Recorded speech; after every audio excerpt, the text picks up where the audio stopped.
14 April দেশ জুড়ে বাংলা বর্ষবরণ উদযাপিত হলেও সনাতন পঞ্জিকা অনুযায়ী আজই পহেলা বৈশাখ। সেই ঐতিহ্য মেনে পুরান ঢাকার ব্যবসায়ীরা খুলেছেন হালখাতা।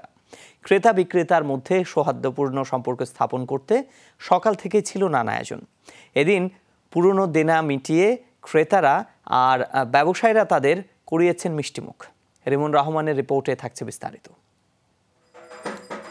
পুরনো হিসাবের খাতা বন্ধ এবং নতুন খাতা খোলার আনন্দ আয়োজন আপ্যায়নের নামই হালখাতা। বাঙালির ঐতিহ্যের সঙ্গে জড়িয়ে আছে এই উৎসব। সকাল থেকেই পুরান ঢাকায় ছিল উৎসবের আমেজ। ব্যবসায়ীরা এই দিন নতুন হিসাবের খাতা খোলেন আর ক্রেতারা পরিশোধ করেন বকেয়া। শুভ হালখাতা কার্ডের মাধ্যমে ক্রেতাদের জানানো হয় আমন্ত্রণ। পারিবারিক বন্ধন মিল তৈরি হয়েছে, কারণ আমাদের যারা পার্টি তাদের আমরা কার্ড ইনভাইট করছি, তারা আসছে।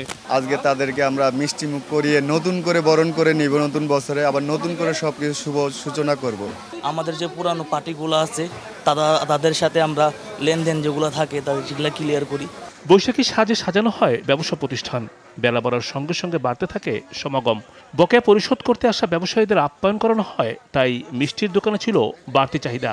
সবাইকে ইনভাইট করছি, মিষ্টি মুখ করাচ্ছি এবং সবাই কিছু পাওনা দানা যা আছে এগুলো দিতেছে। আমরা এখানে কেনাকাটা করি আর হালখাতার জন্য আসলাম। মিষ্টি মুখ করলো। প্রতি বছর এখানে মিষ্টি আসার পরে সম্পূর্ণ মিষ্টি বিক্রি হয়। তবে দিন বদলের সঙ্গে হারাতে বসেছে পুরাতন এই ঐতিহ্য। পুরান ঢাকায় এমন প্রচলন টিকে থাকলেও নগরীর অন্য স্থানে তেমন একটা দেখা মেলে না। এই দিন উপলক্ষে আমরা 15 দিন আগে থেকে প্রস্তুতি নেই এই দিনটা উদযাপন করার জন্য।